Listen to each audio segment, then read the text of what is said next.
तो जो चीज़ें कल कर ली थी वहाँ से आगे जब हम कंटिन्यू करते हैं तो मेजर ऑफ डिस्पर्शन, ये हमारी दूसरी एट्रीब्यूट है जो डाटा से हम कैप्चर करते हैं या कैलकुलेट करते हैं। मेजर ऑफ डिस्पर्शन देखें, सेंट्रल एवरेज के बारे में जब हमने बात की थी तो हमने कहा था कि डाटा का सेंटर कहाँ पे लाई करता है। हमने डाटा का मीन कैलकुलेट किया। अभी आप अगर गौर से देखें तो हमारा डाटा सेट जो था वो क्या था जी, डाटा सेट था ये 18, 18, 19, 19, ये सारा कुछ।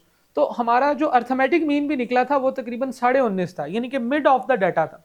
जब हम लोगों ने ज्योमेट्रिक मीन निकाला 19.42 समथिंग आया, हार्मोनिक मीन निकाला तो वो उससे थोड़ा सा छोटा आया था। तो वो बेसिकली डाटा का सेंटर को रिप्रेजेंट करते हैं कि डाटा का सेंटर किस जगह पे है। एवरेज का मतलब है कि हम डाटा का मिड पॉइंट बेसिकली एक तरह से फाइंड आउट करते हैं, ठीक है जी, कि डाटा का मिडल कहाँ पे लाई करता है। इसी तरह से कुछ जगहों पे हम लोगों ने जब फ्रैक्टाइल्स फाइंड आउट किए थे तो वो तो बेसिकली एक विजुअल रिप्रेजेंटेशन थी, एक विजुअल लाइन में हम डाटा को सॉर्ट कर देते हैं और फिर उसमें से जो है वो फाइंड आउट करते हैं कि वो पोजीशन कहाँ पे फॉल कर रही है उसकी, ठीक है। अच्छा, और इसके बाद जो है वो फ्रीक्वेंसी के ऊपर हमने कहा था कि मोस्ट रिपीटेड वैल्यू जो है वो भी हम लोगों को डाटा का मिडल ही बताती है कि यानी कि असल में डाटा कहाँ पे ज़्यादा फॉल कर रहा है। जो मोस्ट रिपीटेड वैल्यू होगी ना वो बेसिकली डाटा के मिडल के आसपास ही होगी, क्योंकि वो मोस्ट रिपीटेड है तो वो डाटा को रिपीट होते होते जो है वो लेकर अपने पास आ जाती है। इसमें एक चीज़ छोटी सी चीज़ है, अभी हम डिस्कस कर रहे थे तो मेरे जहन में आ गई है, ये मैं आपको पहले बता दूं कि एक सवाल पूछते हैं जी कि वैल्यूज़ के चेंज होने से मीन वगैरह पे या मीडियन वगैरह पे क्या फ़र्क आता है, ठीक है जी, मीन या मीडियन वगैरह पे क्या फ़र्क आता है। अब देखें ज़रा, मीडियन के ऊपर ख़ास तौर पे ये सवाल पूछा जाता है। अगर हम लोग देखें 18 और 21, ये हमारी दो एक्सट्रीम वैल्यूज़ कंसिडर की जाएंगी। एक्सट्रीम वैल्यूज़ मिनिमम वैल्यू को भी कहते हैं और मैक्सिमम वैल्यू को भी कहते हैं। मैक्सिमम वैल्यू है जी 22 और मिनिमम वैल्यू है जी 18। तो मैक्सिमम वैल्यू हो या मिनिमम वैल्यू हो, इनको एक्सट्रीम वैल्यूज़ कहते हैं। अब फर्ज करें कि एक्सट्रीम वैल्यूज़ जो हैं ये चेंज होती हैं, डाटा की एक्सट्रीम वैल्यू जो है वो चेंज होती है और मैं कहता हूं कि जो मैक्सिमम वैल्यू है वो 22 नहीं है, वो 220 है। 22 नहीं है, 220 है। और अब ज़रा इसका दोबारा से मीडियन फाइंड आउट करेंगे तो क्या आंसर आएगा। दोबारा से जब हम इसका मीडियन फाइंड आउट करेंगे, नंबर ऑफ वैल्यूज एंड 10, 1 + 10, 1 × 10 + 1/2 5.5 ही आएगा। फिफ्थ वैल्यू क्या है 19, सिक्स्थ वैल्यू क्या है अभी भी 19 है। हर काम करने के बावजूद हमारा जो मीडियन है वो 19 ही आ रहा है। हालांकि अब हमारे डाटा सेट में एक वैल्यू 220 है, हमारे डाटा सेट में एक वैल्यू 220 है। तो जनाब अगर एक्सट्रीम वैल्यूज चेंज हो जाएं, एक्सट्रीम वैल्यूज जिधर हैं उधर और बढ़ जाएं। अब मिनिमम वैल्यू है 18, मिनिमम वैल्यू कितनी है जी 18। अगर मैं कहूं कि ये है 1 तो क्या हमारे मीडियन पे कोई चेंज आएगा। जब तक हमारे आइटम की वैल्यूज जो हैं उनके इंक्रीज या डिक्रीज होने से उनकी पोजीशन पे फर्क नहीं पड़ेगा, उस वक्त तक हमारे आंसर पे भी फर्क नहीं पड़ेगा। लेट्स सपोज कि ये जो है 1 ये बढ़ते बढ़ते हो जाता है 20, तो अब ये इस जगह पे नहीं आएगा, ये इस जगह पे आ जाएगा, उससे ऑर्डर तब्दील हो जाएगा। तो एक क्वेश्चन इस तरह से पूछा जा सकता है कि बताएं कि हमारी जो पोजीशनल एवरेजेस हैं यानी कि मीडियन वगैरह एक्सट्रीम वैल्यू के चेंज होने से चेंज होती हैं या नहीं होती। तो एक्सट्रीम वैल्यू के चेंज होने से मीडियन वगैरह जो है ये कभी कभार बच भी जाते हैं, चेंज नहीं होते। असल आंसर तो ये है कि मीडियन जो है एक्सट्रीम वैल्यूज के चेंज होने से चेंज हो भी सकता है। यानी कि एक वैल्यू थी ना जो मिनिमम थी, 18 लिखा हुआ था यहाँ पे, अगर ये 18 की वैल्यू हमें पता चले 18 नहीं थी, ये 19 थी, तो ये और आगे चली जाएगी, ऑर्डर चेंज हो जाएगा, ठीक है। यहाँ पे तो नहीं आएगी ना फिर ये। अगर हमें बाद में पता चले कि ये तो ऑब्जर्वेशन हमने 18 लिखी थी, 18 नहीं थी, उस बच्चे ने गलत बताया था, उसने हमें अम्मी को फ़ोन करके पूछा तो उसने कहा तुम्हारी उम्र 18 नहीं, तुम्हारी उम्र 22 साल, ठीक है, इतने शौखे ना बनो तुम, 18 के नहीं हो अब तुम, ठीक है। तो वो हम उसको जब अपडेट करेंगे तो फिर हमारा ऑर्डर चेंज हो जाएगा। ऑर्डर चेंज होने से ये पोजीशंस भी चेंज हो जाएंगी जो पोजीशनल एवरेजेस हैं। लेकिन अगर एक्सट्रीम वैल्यू है हाईएस्ट वैल्यू और उसको मजीद बढ़ा दें, वो और बढ़ जाए, तो उससे उसकी पोजीशन पे कोई फर्क नहीं पड़ेगा। और लोएस्ट वैल्यू अगर 18 है वो और छोटी हो जाए, 3 हो जाए, 4 हो जाए, 5 हो जाए, 1 हो जाए, तो भी आपके पोजीशनल एवरेजेस पे कोई फर्क नहीं पड़ेगा। लेकिन मीन जो है वो बड़ा सेंसिटिव है। जैसे ही इनमें से कोई वैल्यू चेंज होगी, मीन का समीशन एक्स चेंज होगा और मीन का इंपैक्ट जो है वो उसमें आ जाएगा। इसी तरह से कोई वैल्यू चेंज होती है, ज्योमेट्रिक मीन में जो चीज़ें मल्टीप्लाई हो रही हैं वो चेंज हो जाएंगी, और हार्मोनिक मीन के अंदर भी जब हमने कैलकुलेशन की थी तो इसके भी आंसर चेंज होंगे। तो अगर कोई वैल्यू चेंज होती है तो arithmetic mean, geometric mean, harmonic mean, जो वैल्यू बेस्ड एवरेजेस हैं, देखो वैल्यू बेस्ड जो है वो तब चेंज होंगी जब वैल्यू चेंज होगी किसी भी आइटम की, क्या समझे? Value based averages will be changed when the value of an item is changed. लेकिन जो पोजीशन बेस्ड एवरेजेस हैं वो तब चेंज होंगी जब पोजीशन चेंज होगी, अदरवाइज सेम पोजीशन में रहते हुए वैल्यूज प्लस माइनस हो रही हैं, उससे कोई फर्क नहीं पड़ता। और फ्रीक्वेंसी बेस्ड जो एवरेजेस हैं वो तब चेंज होंगी जब फ्रीक्वेंसी चेंज होगी आपके डाटा के अंदर से। अगर डाटा के अंदर कुछ चेंजेस आ जाएं तो क्या क्या आंसर आएगा या क्या क्या चेंजेस होगी। तो जनाब जैसे जैसे डाटा जो है वो चेंज होता जाएगा, आपके डाटा के अंदर जो इनके आंसर्स हैं उसमें चेंज कैसे आएगा, इसके ऊपर हम लोगों ने बात की। खैर, हमेशा वो सेंटर की बात करेगा, यहां से हमने बात शुरू की थी कि जो एवरेजेस हैं वो आपको हमेशा डाटा का सेंटर बताती, लेकिन डाटा में फैलाव कितना है, डाटा में डिस्पर्शन कितनी है, ये मेजर ऑफ डिस्पर्शन में आता है।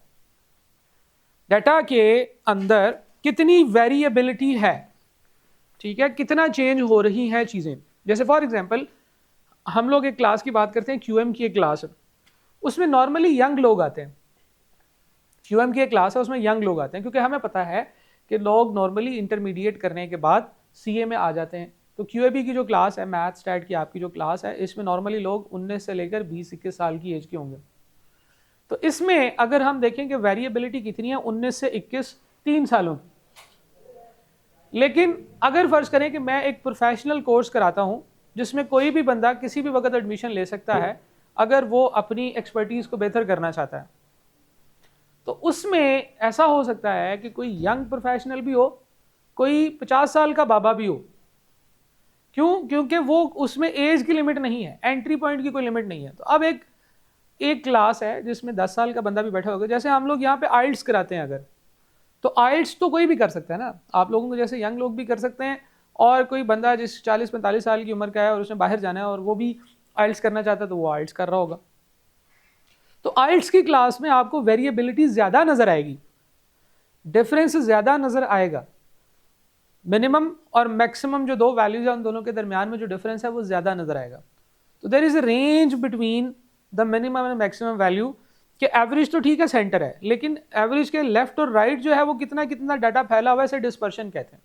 और यहाँ से भी हमें काफ़ी जो है वो रेलिवेंट इन्फॉर्मेशन पता चलती है। लेट्स सपोज कि मैं अगर फॉर एग्जांपल लोगों के बॉडी मेजरमेंट्स की बेसिस के ऊपर कपड़े बनाने वाले लोग बहुत सारा डिसीजंस लेते हैं। तो अगर मैं एक ऐसी जैकेट बनाता हूँ जो मैंने मेल किसी खास एज के लोगों के लिए बनानी है, यानी कि फॉर एग्जांपल मेल हैं जो 19 से 22 साल के हैं, तो मुझे पता है कि अभी इस उम्र में वो यंग होते हैं, इतने ज़्यादा मोटे फले फूले नहीं होते, ठीक है। तो इसलिए मैं उनकी बॉडी मेजरमेंट्स को, मुझे पता है कि क्या है, मैं एवरेज बॉडी मेजरमेंट्स ले लूँगा और फिर उसके हिसाब से उनकी जैकेट बना दूँगा। लेकिन अगर मैं एक यूनिवर्सल एज ग्रुप के लिए बनाना चाहता हूँ कि 22 साल से लेकर 50 साल की एज के सारे लोग पहन सकते हैं, तो फिर मुझे उसमें और फ्लेक्सिबिलिटीज रखनी पड़ेंगी, मुझे ऐसी जैकेट्स बनानी पड़ेंगी जो स्ट्रेचेबल हों, ठीक है, जो जिसमें डिफरेंट साइजेस अवेलेबल हों ताकि ज़्यादा लोगों को सर्व किया जा सके। तो इन्फॉर्मेशन में डिस्पर्शन भी एक रेलिवेंट इन्फॉर्मेशन होती है that helps us to identify कि यार अब हमने क्या डिसीजन लेना है। तो डिस्पर्शन जो है वो फैलाव को कहते हैं। फैलाव के लिए दो चीज़ें, एब्सोल्यूट मेजर ऑफ डिस्पर्शन और रिलेटिव मेजर ऑफ डिस्पर्शन। अब एब्सोल्यूट और रिलेटिव में क्या डिफरेंस है ये मैं थोड़ा सा आगे चल के बताऊंगा, लेकिन इसकी दो कैटेगरीज होती हैं। एब्सोल्यूट मेजर ऑफ डिस्पर्शन के अंदर जो फार्मूले आते हैं वो आप लोगों के सामने है। एक होता है जी maximum value minus minimum value, ये पहला फार्मूला, इसको हम कहते हैं रेंज। रेंज से क्या मुराद है, आप उसकी मैक्सिमम वैल्यू ले लें और मिनिमम वैल्यू ले लें। हमारा जो डाटा सेट था अगर वो मैं सारा का सारा यहाँ पे दोबारा कॉपी करके ले आऊँ तो अच्छा रहेगा, हमें समझ आ जाएगी। 18, फिर उसके बाद 1 2 3 4 दफ़ा 19 है, 2 दफ़ा 20 है, 1 21 है, 1 22 है, ठीक है जी। तो ज़रा डाटा मैं यहाँ पे लिखने लगा हूँ। 18, 4 दफ़ा 19, फिर 2 दफ़ा 20, 1 दफ़ा 21 और 1 दफ़ा 22।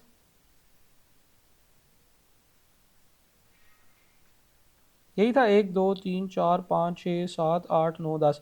ये हमारा डाटा था जी, ये हमारा डाटा सेट था जिसके ऊपर हमने मीन, मीडियन और मॉड वगैरह फाइंड आउट किया।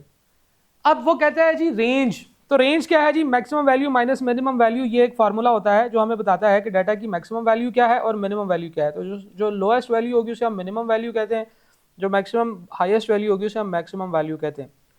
तो इसकी रेंज क्या होगी जनाब, maximum value minus minimum value 22 minus 18, तो इसकी रेंज है 4। अगर ये ईयर्स हैं तो इसकी रेंज 4 साल है। अगर ये ईयर्स हैं, अगर ये फॉर एग्जांपल हाइट है, किसी हम क्लास के स्टूडेंट की हाइट ले लेते हैं ऑन एवरेज में, तो फिर हम जिस मेजरमेंट में, यूनिट ऑफ मेजरमेंट में आप इसको मेजर कर रहे हैं, वही यूनिट जो है वो इसका यूज होगा। यानी कि रेंज जो है 4 यूनिट्स है, यहाँ पे हम लोग 4 ईयर्स लिख लेते हैं। तो ये जो एब्सोल्यूट मेजर ऑफ डिस्पर्शन होते हैं इसमें यूनिट होता है। रेंज जो है वो 4 साल की। मैं कहता हूँ कि यार सीए के बच्चों की एज में कितना डिफरेंस हो सकता है, तो मैं कहूँगा कि यार 4 साल या 3 साल वट एवर जो है, इतनी देर जो है इन दोनों के दरमियान में डिफरेंस हो सकता है। तो ये होती है जी रेंज। अच्छा, सेमी इंटर रेंज, रेंज को हाफ कर दें तो सेमी इंटर रेंज निकलती है। Semi inter range, semi inter range क्या होती है जी, रेंज डिवाइडेड बाय 2, यानी कि मैक्सिमम वैल्यू एक्स एम से इसे रिप्रेजेंट करते हैं, ठीक है जी, x m minus x naught 0, ठीक है, ओ लिख देते हैं हम, डिवाइडेड बाय 2, यानी कि इसको हाफ कर लिया, तो 4 divided by 2, semi inter range आपकी 2 ईयर्स बनती है। Semi inter range, semi range से भी वैसे काम चल जाता था, लेकिन इंटर का वर्ड पता नहीं क्यों लिखा हुआ। सेमी इंटर रेंज, ठीक है, इसको सेमी रेंज भी कह सकते हैं। हाफ, सेमी का मतलब होता है ना हाफ, जैसे सेमी फाइनल होता है तो हाफ फाइनल होता है, सेमी ईयर, ठीक है जी, सेमी एनुअल वो हाफ ईयरली बेसिकली होता है, तो सेमी का मतलब होता है हाफ। इसी तरह से एक फार्मूला होता है जी क्वार्टाइल रेंज या inter quartile range. Quartile range या इंटर क्वार्टाइल रेंज का फार्मूला होता है third quartile minus first quartile. अब थर्ड क्वार्टाइल कैसे कैलकुलेट करते हैं, कल हमने पढ़ा था, ठीक है जी, हाँ हाँ बिल्कुल यही वाला। और फर्स्ट क्वार्टाइल भी इसी तरह से फाइंड होता है, तो third quartile minus first quartile जो है वो आपके पास क्वार्टाइल रेंज आएगा।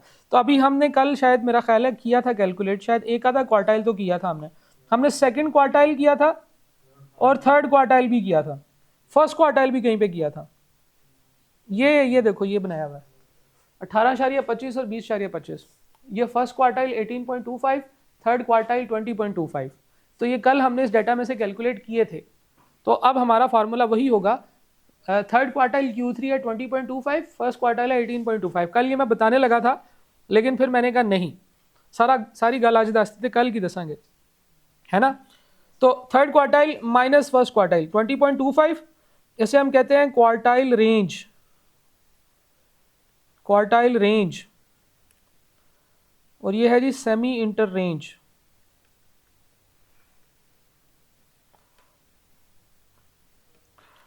और ये भी थोड़ा सा इस तरफ करके लिख देते हैं, क्वार्टाइल रेंज। क्वार्टाइल रेंज का फार्मूला क्या बनेगा जी, third quartile minus first quartile divided by 2, नहीं खाली third quartile minus first quartile, 20.25 minus 18.25, तो क्वार्टाइल रेंज कितनी बनती है 2 की, 2 ईयर्स।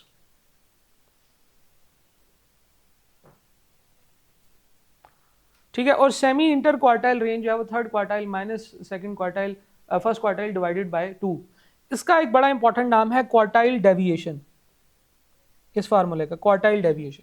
ये क्वार्टाइल रेंज को हाफ करके आती है क्वार्टाइल डेविएशन, ठीक है जी, ये याद रखिएगा। इसी तरह से क्वार्टाइल रेंज का एक और नाम है इंटर क्वार्टाइल रेंज, ठीक है, इंटर क्वार्टाइल रेंज। तो ये एब्सोल्यूट मेजर ऑफ डिस्पर्शन है जो डाटा के अंदर हमें ये बताते हैं कि फैलाव कितना है। हम इसको इंटरप्रेट इस तरह से करेंगे कि रेंज अगर 4 ईयर्स किया तो इसका मतलब है कि 4 साल इस डाटा के अंदर फैलाव है, मिनिमम वैल्यू मैक्सिमम वैल्यू में, यानी कि जो जितना भी डिफरेंस है वो 4 साल का है मिनिमम वैल्यू में और मैक्सिमम वैल्यू में। और इसी तरीके से हम इनकी जो है ना वो कैलकुलेशंस करते हैं। अच्छा, ये सिर्फ आपके लिखे हुए हैं फार्मूले अनग्रुप डाटा के लिए। बेसिकली ये ग्रुप्ड डाटा के लिए भी यही फार्मूले होते हैं, सेम ग्रुप डाटा के लिए भी यही फार्मूले होते हैं। मैंने मैक्सिमम वैल्यू मिनिमम वैल्यू आपको मिल जाती है, क्वार्टाइल्स क्वार्टाइल फाइंड आउट करने के ग्रुप डाटा के जो फार्मूले हैं वो हम यूज़ करके क्वार्टाइल का आंसर निकाल लेंगे और फिर यहाँ पे पुट कर देंगे। ठीक है जी। तो ये ग्रुप्ड हो या अनग्रुप्ड इन दोनों के लिए सेम डाटे हैं। ग्रुप डाटा के फार्मूले जो है वो भी हम नहीं देख रहे, जब हम ग्रुप डाटा समझ लेंगे फिर उसके बाद इधर आएंगे। अच्छा जी, इसी तरह से स्टैंडर्ड डेविएशन और वेरिएंस के जो फार्मूले हैं ये भी आपके एब्सोल्यूट मेजर ऑफ डिस्पर्शन में आते हैं और आप इनको कैलकुलेट करते हैं। स्टैंडर्ड डेविएशन और वेरिएंस के फार्मूले में सिर्फ ये छत का फर्क है, जिसके सर पे छत है वो स्टैंडर्ड डेविएशन है, स्क्वायर रूट है यानी कि जिसके ऊपर, और जिसके ऊपर ये स्क्वायर रूट नहीं है वो हमारा वेरिएंस है।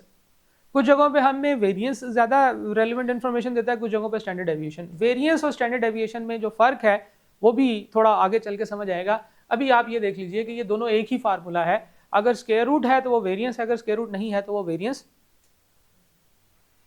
ठीक है जी, स्क्वायर रूट है तो वो स्टैंडर्ड डेविएशन है, स्क्वायर रूट नहीं है तो वो वेरिएंस है। अब जरा गौर से देखिएगा, और ये मैं आपको पहले भी बता चुका हूं कि ये होता है जनाब x minus x bar square over n। इनके कुछ नाम है। ये होता है जी x जनरली रिप्रेजेंट होता है, हर आइटम को ये रिप्रेजेंट करता है, every item in the data set. हमने कहा था कि x1 कह देंगे इसको, पहले वाली आइटम को x1, दूसरे को x2, तीसरे को x3, चौथे को x4, 5, 6, 7, 8, 9, 10 इसी तरह से था। आज हमने देखा है कि जो मैक्सिमम वैल्यू होती है उसको xm से भी रिप्रेजेंट किया जा सकता है, और जो मिनिमम वैल्यू होती है उसको x नॉट से भी रिप्रेजेंट किया जा सकता है। तो ये इनको रिप्रेजेंट करने का तरीका है x में से माइनस करना है x बार। x बार कैसे आता है? मीन होता है ना, मीन, जब आप मीन कैलकुलेट करते हैं, ठीक है जी, वो x बार होता है। क्या होता है? x बार। हम लोगों ने कल डिस्कस किया था, ये अर्थमेटिक मीन है। x बार कैसे आता है? x bar is equal to mean, ठीक है जी, समेशन x ओवर n के इक्वल होता है, समेशन x ओवर n के इक्वल होता है। ये जो x माइनस एक्स बार है ना, ये बेसिकली कहता है कि ये है मीन डेविएशन, इसका नाम है mean deviation.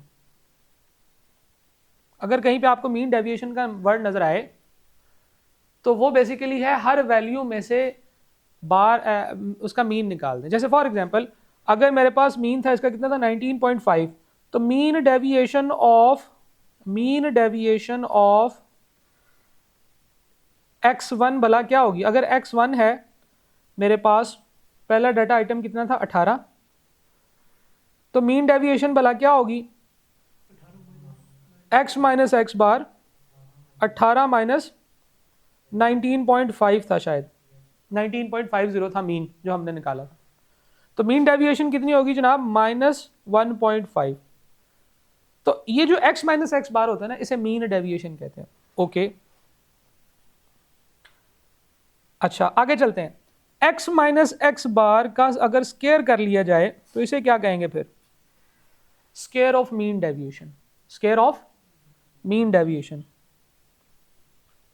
Square of mean deviation.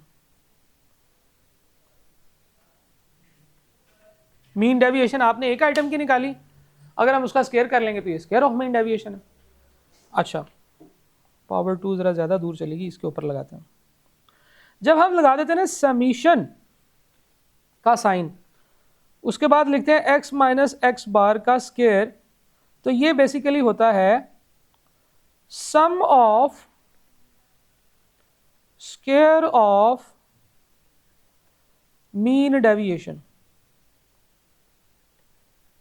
ठीक है, summation x minus x bar का स्क्वायर जो होता है, ये sum of squares of all the mean deviations, of all the mean deviations कहते हैं। यानी कि हम हर आइटम का x माइनस एक्स बार निकालेंगे, उसका स्क्वायर करेंगे और एंड पे उसको सम कर लेंगे। जो समीशन का साइन होता है ना, इसके आगे जो कुछ लिखा होता है वो हर आइटम का फाइंड करना होता है, फिर उसके बाद उनको सम करना होता है। ठीक है, आगे चलते हैं। जब हम लोग समीशन x माइनस एक्स बार के स्क्वायर को n पे डिवाइड कर देते हैं ना जी, जब भी हम किसी चीज को n पे डिवाइड करते हैं ना, तो इसका मतलब है हम उसका मीन ले रहे हैं। तो ये बेसिकली क्या वर्डिंग बनेगी? इसका नाम बनेगा मीन ऑफ ये वाली सारी चीज, लिखते हैं mean of sum of squares of all the mean deviations. ठीक है जी। तो इस तरह से वर्डिंग आ सकती है कि mean of sum of squares of all the mean deviations is equal to what? Variance. अब ये मैंने नहीं बनाया, मैंने इस तरह के सवाल देखे हैं तो मुझे इसलिए मुझे फील होता है कि ये चीज़ भी आपको बता देते हैं फिर कि ये बड़े फजूल सी बात है। लेकिन बहरहाल इसके नाम से हमें ये पता चल रहा है कि variance is equal to mean of sum of all the square deviations of the mean. ठीक है जी, sum of square of all the mean deviations, यानी कि हर आइटम को मीन में से माइनस करें, फिर उसका स्क्वायर लें, फिर उसको सम करें, फिर उसको n पे डिवाइड करें तो वेरिएंस आ जाता है। और स्टैंडर्ड डेविएशन क्या होगी? स्टैंडर्ड डेविएशन क्या होगी? Standard deviation is equal to square root of ये वाला सारा mean of sum of squares of all the mean deviations. ठीक है जी। तो ये जो है वो काफ़ी है आप लोगों को जो है ना वो परेशान और कंफ्यूज और हैरान करने के लिए, पागल करने के लिए। बहरहाल इसका फार्मूला समझ लें, summation x minus x bar square over n होता है और उसका स्क्वायर रूट लेना होता है। अच्छा, अब जो चीज़ समझने वाली है वो ये है कि ये कैलकुलेशन हमें हर वैल्यू के लिए करनी पड़ती है, हमें हर वैल्यू के लिए करनी पड़ती है। कुछ इसकी प्रॉपर्टीज भी होती हैं। एक चीज़ हमेशा याद रखिएगा कि x माइनस एक्स बार जो मीन डेविएशन होती है, x माइनस एक्स बार, अगर हम इन सब को जमा कर लें, तो आंसर 0 के इक्वल आता है। याद रखिएगा एक property, sum of all the mean deviations, sum of all the mean deviations यानी कि x माइनस एक्स बार इसका सम, स्क्वायर नहीं लगाना, mean deviation, square of mean deviations नहीं, sum of mean deviations is always equal to 0। ये याद रखिएगा, sum of all the mean deviations x minus x bar, square नहीं, क्योंकि स्क्वायर लगाने से जो आंसर है वो नेगेटिव भी पॉजिटिव में कन्वर्ट हो जाता है। माइनस वैल्यू का स्क्वायर करेंगे तो वो पॉजिटिव हो जाएगा। अभी देखिएगा ये क्यों होता है। देखो, हम जब मीन फाइंड आउट कर लेते हैं तो हम सेंट्रल वैल्यू निकाल लेते हैं, 19.5 आई थी। सेंट्रल वैल्यू से ऊपर वाली तमाम वैल्यूज और नीचे वाली तमाम वैल्यूज जो हैं वो ऊपर भी होती है, नीचे भी होती हैं। जो ऊपर वाली वैल्यूज हैं जब वो मीन में से माइनस करेंगे तो आंसर नेगेटिव आ जाएगा, जब नीचे वाली वैल्यूज मीन में से माइनस करेंगे तो आंसर पॉजिटिव आ जाएगा। जितना नेगेटिव उतना पॉजिटिव। तो हमेशा ये याद रखिएगा कि जब हम मीन डेविएशन फाइंड आउट करते हैं तो वो 0 के इक्वल आंसर आता है उसका, इसीलिए हमें फार्मूले में उसको स्क्वायर करना पड़ता है। हम स्क्वायर करते हैं, फिर उसके बाद उसका मीन फाइंड आउट करके उसका स्क्वायर रूट लेते हैं। अगर कभी ऐसे ना हुआ होता तो हमें स्क्वायर और स्क्वायर रूट की जरूरत ही नहीं पड़नी थी। लेकिन खैर बहरहाल, sum of all the mean deviation is equal to what, सवाल पूछा जा सकता है, मैंने देखे हैं सवाल कि ये किसके इक्वल होता है, तो हम कहेंगे ये 0 के इक्वल होता है। अच्छा, अब इसकी तरह कैलकुलेशन सीख लेते हैं, एक ही दफ़ा करेंगे क्योंकि इसके बाद तो बेसिकली ये कैलकुलेटर से होता है। हमारे पास जो डाटा वैल्यूज़ हैं वो है जी 18, उसके बाद है जी 19, उसके बाद क्या है जी 20 और 20 और 21 और 22, ये टोटल 10 वैल्यूज़ हैं, 1 2 3 4 5 6 7 8 9 10। ठीक है, अब मुझे फील हो रहा है कि मुझे शुरू से ही 5 वैल्यूज़ लेनी चाहिए, इतना डाटा करना पड़ता है। ठीक, तो सबसे पहले इसका मीन निकालें ज़रा। एक्स बार ये हमने निकाला था, एक्स बार इसका मीन था 19.50 था। चेक कर लेते हैं ऊपर जाके एक दफ़ा, जो है वो चेक करने में क्या हर्ज है। ये निकाला था 19.50, 195 सम बना था, डिवाइडेड बाय 10 किया था। दूसरों को इसलिए नहीं किया कि हमें यही वाला पसंद है।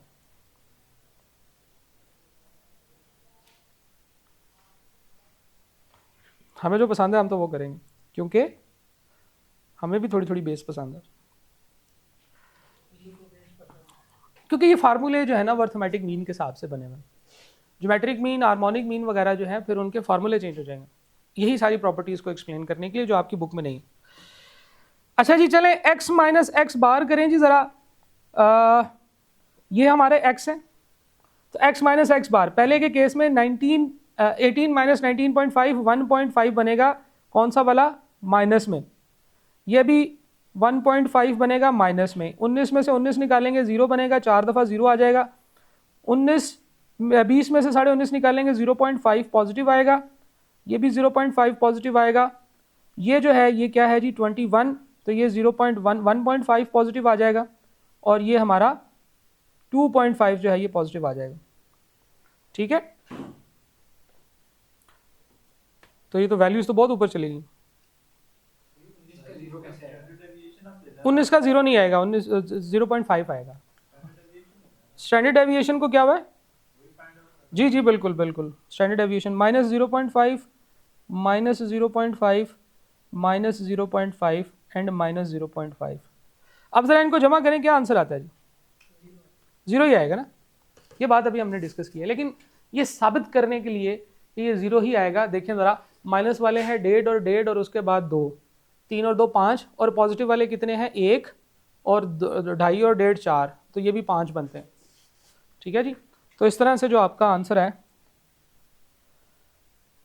वो +5 और -5 ये दोनों मिलके जो है वो इक्वल 0 के इक्वल हो जाएंगे। अच्छा, लेकिन जब हम इसका स्केयर करते हैं और फिर उनको सम करते हैं तो क्या आंसर आता है, x माइनस एक्स बार का स्केयर, तो 1.5 का स्केयर कितना होगा 2.25 पॉजिटिव, 2.25 पॉजिटिव। 0.5 का स्केयर कितना होगा 0.25 positive, 0.25 positive, 0.25 positive and 0.25 positive and 0.25 positive, और ये भी 0.25 पॉजिटिव, और 1.5 का स्केयर 2.25 हो गया। 2.5 का स्केयर जो होता है वो 6.25 होता है। अब ज़रा इसको जमा करें। ठीक है जी, 10 दफ़ा 2.25 है तो ये 2.5, तो ये हो गया 2 2 4 2 6 और 6 12 और 14, 14 14.00 आएगा, क्या ख्याल है, नहीं 14.25 14.5 10, हाँ ठीक है 14.50।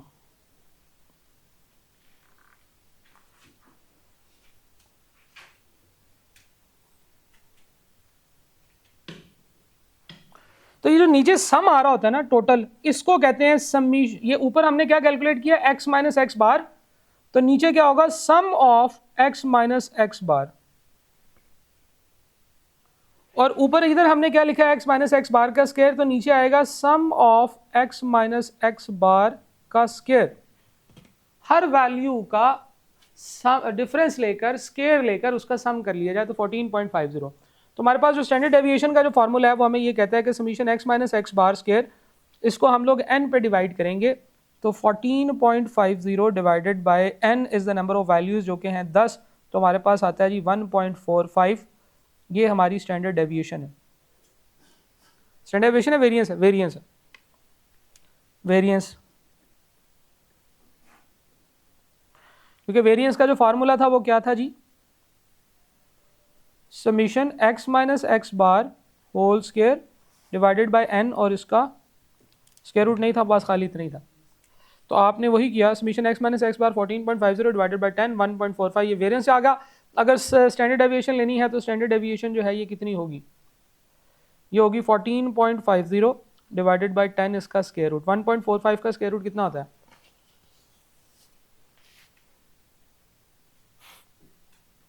1.45 का स्क्वायर रूट 1.2 समथिंग है, 1.204। ये हमारी स्टैंडर्ड डेविएशन है। अगर स्टैंडर्ड डेविएशन फाइंड आउट करनी है तो 1.2 है, और अगर वेरिएंस फाइंड आउट करना है तो 1.4 है। क्या हुआ,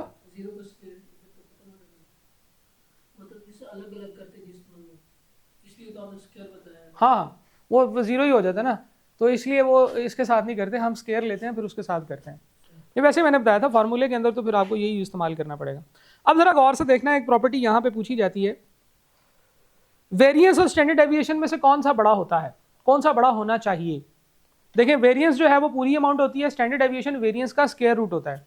जब किसी चीज़ का स्क्वायर रूट लेते हैं तो वो छोटी हो जाती, जब किसी नंबर का स्क्वायर रूट लेते हैं तो वो छोटी हो जाती।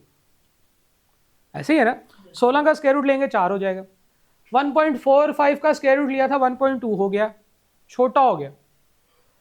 सही है, लेकिन ना एक छोटी सी प्रॉब्लम है यहाँ पे। तो अभी आपको फॉर एग्जांपल अगर सवाल आए तो सवाल में तो आपने यही करना है कि वो आपसे पूछे कि भाई वेरिएंस और स्टैंडर्ड डेविएशन में से कौन सा बड़ा होता है, तो हम कहेंगे वेरिएंस बड़ा होता है क्योंकि वो स्टैंडर्ड डेविएशन का स्क्वायर करके आता है, और स्टैंडर्ड डेविएशन जो है वो छोटी होती है। लेकिन स्क्वायर रूट की ना एक बड़ी मजे की प्रॉपर्टी है, जब हम किसी नंबर का स्क्वायर रूट लेते हैं या स्क्वायर लेते हैं, स्क्वायर रूट ही करते हैं, जो नंबर 1 से लेकर इन्फिनिटी तक होता है ना, एक नंबर है जो 1 से बड़ा है, 2 है, 2 का स्क्वायर लेंगे कितना हो जाएगा, बड़ा हो गया ना। 3 का स्क्वायर लेंगे 6, तो स्क्वायर हमेशा उसका बड़ा आता है। ठीक है जी, स्क्वायर इज हायर। तो मैंने कितना बोला, 3 का 9 ही होगा, 3 का 9 हो गया, 4 का 16 हो गया। अच्छा, 1 से लेकर इन्फिनिटी तक जितने भी नंबर्स हैं उनका स्क्वायर बड़ा होगा, लेकिन 0 से लेकर 1 तक जो नंबर्स होते हैं ना, इनका स्क्वायर इनसे छोटा हो जाता है, इनका स्क्वायर इनसे छोटा हो जाता है। आप कहेंगे सर क्या बात करें 0.9 का स्क्वायर निकालें, क्या बनता है 0.81, 0.90 का स्क्वायर लें तो 0.81 बन जाता है। तो अगर आपके पास एक नंबर हो जो 0 से लेकर 1 तक हो तो स्क्वायर जो है वो स्मॉलर होता है,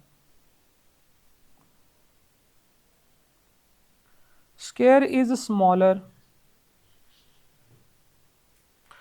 और 0 से नीचे वाले जो नंबर्स होते हैं माइनस इन्फिनिटी से लेकर 0 तक, उनके बारे में क्या ख्याल है, वो पॉजिटिव हो जाते हैं, और पॉजिटिव नंबर बड़ा होता है, पॉजिटिव नंबर बड़ा होता है। यानी कि -2 का अगर आप स्क्वायर लेंगे तो क्या आ जाएगा, +4 आ जाएगा, तो उसमें भी स्क्वायर लार्जर हो जाता है,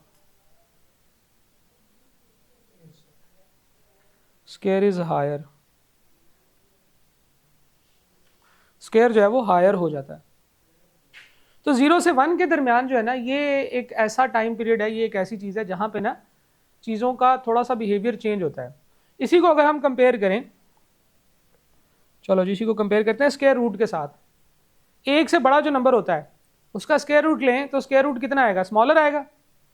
4 का स्क्वायर रूट लेंगे क्या आंसर आएगा, 2 आएगा। 256 का स्क्वायर रूट लेंगे तो क्या आंसर आएगा, 256 का स्क्वायर रूट लेंगे तो क्या आंसर आएगा, 16। तो बड़ा नंबर है उसका स्क्वायर रूट लेते हैं तो वो छोटा हो जाता है। तो हम कहेंगे कि 1 से लेकर इन्फिनिटी तक में square root is smaller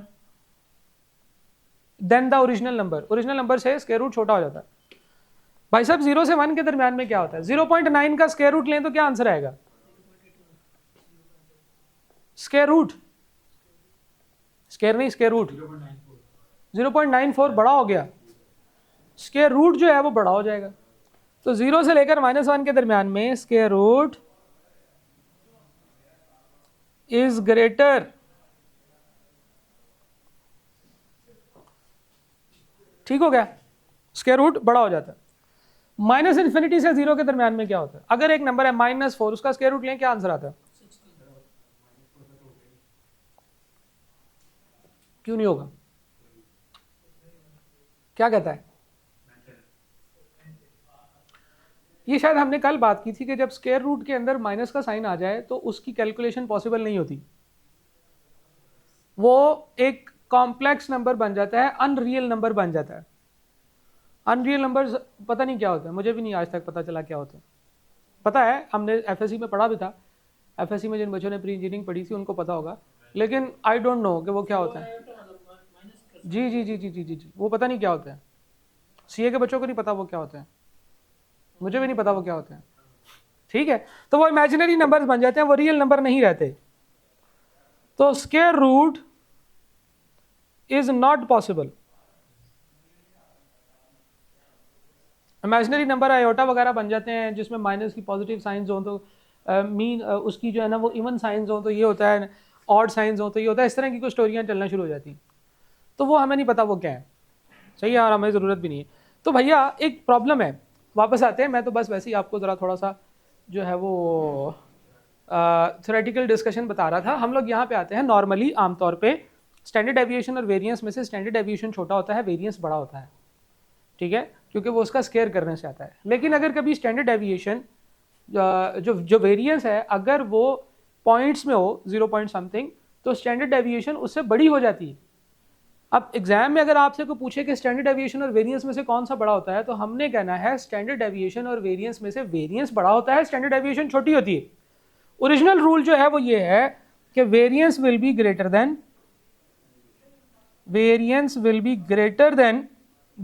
standard deviation, variance will be greater than standard deviation if अगर वेरिएंस जो है वो 1 से बड़ा होगा तो फिर वो स्टैंडर्ड डेविएशन से बड़ा होगा, if variance is greater then 1। इसमें ये प्रॉपर्टी साथ में लिखी होती है। अब जो एमसीक्यूज आते हैं उसमें मैंने अक्सर देखा है ये वाली बात नहीं लिखी होती, वो सिर्फ यही कहते हैं बताएं इन दोनों में से बड़ा कौन सा है। तो इन दोनों में से वेरिएंस और स्टैंडर्ड डेविएशन में से वेरिएंस बड़ा होता है, ये याद रखें। लेकिन ये मैथमेटिकली ये बात इतनी करेक्ट नहीं है, इसमें एक कंडीशन है, क्योंकि कुछ जगहों पे जाके ये चीज़ जो है ये उल्टी हो जाती है। तो अगर आपसे को पूछे कि वेरिएंस और स्टैंडर्ड डेविएशन में से कौन सा बड़ा होता है, वेरिएंस बड़ा होता है। और दिल में सोचना है कि असल में हर जगह वेरिएंस बड़ा नहीं होता, हर किसी की नहीं होती। लक्ष्मण वो क्या कहता है वो मूवी के अंदर, तो लक्ष्मण भाई हर जगह पे वेरिएंस स्टैंडर्ड डेविएशन से बड़ा नहीं होता। There are some very few values जिसमें वेरिएंस छोटी रह जाती है, स्टैंडर्ड डेविएशन बड़ा हो जाता है। तो हम लोगों ने यहाँ पे जो टेस्टेबल पॉइंट्स थे वो सारे डिस्कस किए हैं, वेरिएंस और स्टैंडर्ड डेविएशन और ग्रुप डाटा और अनग्रुप डाटा के अंदर। ये हमने यहाँ पे एब्सोल्यूट मेजर ऑफ डिस्पर्शन के अंदर डिस्कस किया। आप क्या कह रहे हो? 0 से लेकर 1 के दरमियान में अगर वेरिएंस हो ना तो उसका स्टैंडर्ड डेविएशन उससे बड़ा आता है। 0 से लेकर 1 के दरमियान में अगर वेरिएंस हो, अगर आप वेरिएंस निकाले और 0 से 1 के दरमियान में आ जाए तो उसका स्टैंडर्ड डेविएशन उससे बड़ा होगा। 1 नहीं, अगर वेरिएंस 1 है तो स्टैंडर्ड डेविएशन भी 1 होगी। कैसी बात? सो अगर वेरिएंस 1 आ जाए तो स्टैंडर्ड डेविएशन भी 1 होगी। वेरिएंस 1 आ जाए तो स्टैंडर्ड डेविएशन भी 1 होगी, क्योंकि वेरिएंस और स्टैंडर्ड डेविएशन में क्या रिलेशन है? वेरिएंस का स्क्वायर रूट लें तो स्टैंडर्ड डेविएशन आती है, ठीक है। तो फिर हमें एक और चीज़ करनी चाहिए ना, फिर ये जो हमने यहाँ पे बात लिखी है कि variance is greater than standard deviation, हम इसको ठीक ऐसे करेंगे कि वेरिएंस इज ग्रेटर देन और equal to standard deviation if variance is greater than और इक्वल टू 1, ठीक है। अगर वेरिएंस 1 से बड़ा है तो वो स्टैंडर्ड डेविएशन से भी बड़ा होगा। अगर वेरिएंस जो है वो 1 के इक्वल है तो वो variance is equal to standard deviation, तो यही हमारी स्टैंडर्ड डेविएशन भी आएगी। अगर वेरिएंस 1 के इक्वल है तो स्टैंडर्ड डेविएशन भी 1 ही आएगी। हाँ ले ले, आ जाओ। तो ये दो इनके दरम्यान में रिलेशंस हैं। तो क्या कोई आपसे पूछे अगर कि भाई बताओ कि वेरिएंस और स्टैंडर्ड डेविएशन बराबर हो सकते हैं, तो हम कहेंगे जी बिल्कुल हो सकते हैं। अगर वेरिएंस कैलकुलेट करें और उसका आंसर 1 आ जाए तो स्टैंडर्ड डेविएशन भी 1 होगी। लो जी, फोन ठीक है, सही है। आपने जो पूछा हमने बता दिया, जो नाम है एतमाद का। अच्छा जी, हम वापस आते हैं एब्सोल्यूट मेजर ऑफ डिस्पर्शन में। एब्सोल्यूट मेजर ऑफ डिस्पर्शन एक खास डेटा सेट के अंदर डिस्पर्शन बताते हैं, लेकिन दो डिफरेंट डेटा सेट्स को आपस में कंपेयर करना पॉसिबल नहीं होता एब्सोल्यूट मेजर ऑफ डिस्पर्शन से। जब हम कंपैरिजन करते हैं तो हमें वेरिएशन की समझ नहीं आती दो चीजों के कंपैरिजन के अंदर। कैसे? अभी आओ इधर जरा। रिलेटिव मेजर ऑफ डिस्पर्शन के कुछ फार्मूले होते हैं, पहले तो इन फार्मूलों को समझ लें, कोई नई बात नहीं है, ये सारी चीजें हमें पता है क्या होती हैं। कोएफिशिएंट ऑफ डिस्पर्शन, इसको कोएफिशिएंट ऑफ रेंज भी कहते हैं। रिलेटिव मेजर ऑफ डिस्पर्शन के अंदर जो सबसे इंपॉर्टेंट चीज है ना वो है कोएफिशिएंट का वर्ड। जहां पे भी कोएफिशिएंट का वर्ड आए याद रखना है इसके आंसर का कोई यूनिट नहीं होता। तो रिलेटिव मेजर ऑफ डिस्पर्शन की सबसे पहली बात यह है कि कोई यूनिट नहीं है। ये नंबर आएगा, ये एक रेशियो आएगी, ये एक वैल्यू आएगी, और उस वैल्यू को ही हम कंपेयर करेंगे दूसरे नंबर की वैल्यू के साथ। कंपेयर करने से ही पता चलेगा कि यार इसके अंदर क्या चीज़ है। कोएफिशिएंट ऑफ डिस्पर्शन, इसको कोएफिशिएंट ऑफ रेंज भी कहते हैं। Maximum value minus minimum value divided by maximum value plus minimum value. ऊपर माइनस है, नीचे प्लस है। Coefficient of quartile range Q3 minus Q1 divided by Q3 plus Q1। और coefficient of variation standard deviation divided by x bar multiply by 100। Coefficient of variation, ये तीन फार्मूले calculate कर सकते हैं। हमारी मैक्सिमम वैल्यू जो थी वो थी 22, मिनिमम वैल्यू थी 18 डिवाइडेड बाय 22 जमा 18, तो ये कितना बच जाएगा हमारा माइनस ये 4 डिवाइडेड बाय 40। तो कोएफिशिएंट ऑफ डिस्पर्शन 0.1 के इक्वल आएगा। Coefficient of quartile deviation, third quartile था हमारा 22.25 और फर्स्ट क्वार्टाइल था हमारा 18.25 डिवाइडेड बाय 22.25 प्लस 18.25, तो ये कितना बनता है जी 22 और 18 40, और उसके बाद उसमें 0.5 था तो 40.50। अच्छा माइनस करना था उसमें, तो 22.25 माइनस 18, तो ये बचेगा 4 और नीचे बचेगा 40.25। अब कितना आया जी ये 0.09 कर लेते हैं इसको। और स्टैंडर्ड डेविएशन इसकी अभी हमने कितनी निकाली थी, इसकी निकाली थी ना स्टैंडर्ड डेविएशन, क्या फार्मूला बनाया था हमने इसका 1.45 नहीं 1.204, ठीक है जी। तो 1.204 हम इसकी स्टैंडर्ड डेविएशन लिखेंगे और फिर उसके बाद हम इसको जो है वो डिवाइड करेंगे। 1.204 डिवाइडेड बाय मीन था इसका 19.5 मल्टीप्लाई बाय 100, तो इसकी कोएफिशिएंट ऑफ वेरिएशन कितनी आई है, इसको COV भी कहते हैं, कोएफिशिएंट ऑफ वेरिएशन 6.100 से मल्टीप्लाई करके बताया आपने 6.174, इसके साथ फिर परसेंटेज का साइन रखना होगा जो 100 से मल्टीप्लाई करके आप चीज लिखते हैं। तो ये तीनों की कैलकुलेशंस भी हमने कर ली। अब लेट्स सपोज कि दो चीज़ों में कंपैरिजन हम करना चाहते हैं, दो चीज़ों में कंपैरिजन करना चाहते हैं और उस कंपैरिजन के लिए हमें एब्सोल्यूट मेजर ऑफ डिस्पर्शन हम लोग देखते हैं तो वो हमारे लिए इतनी रेलेवेंट नहीं होती हैं, हमें रिलेटिव मेजर ऑफ डिस्पर्शन देखनी होगी। दो चीज़ों में कंपैरिजन कैसे करते हैं, एक हमारे पास क्रिकेट के प्लेयर हैं, वो कुछ बैटिंग कर रहे हैं, ठीक है। हम ये फाइंड आउट करना चाहते हैं कि उनमें कितनी कंसिस्टेंसी है, वो कितनी कंसिस्टेंसी से रन्स बना रहे हैं। तो एक जनाबे वाला हमारे पास प्लेयर ए है और एक है प्लेयर बी, ठीक है।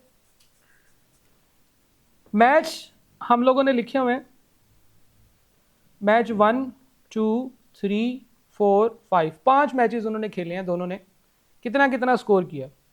मिस्टर ए ने पहले गेम में स्कोर किया जनाब 18, दूसरे में उन्होंने स्कोर किया 20, तीसरे में उन्होंने स्कोर किया 21, चौथे में वो आउट हो गए 17 पे, पांचवें में वो कर गए कितना स्कोर, फॉर एग्जांपल 19।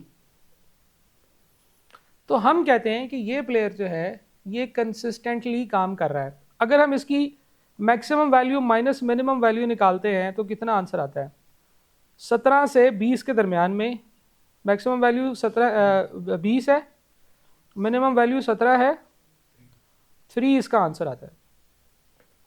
एक और प्लेयर है जिन्होंने पहले मैच में स्कोर किया 65,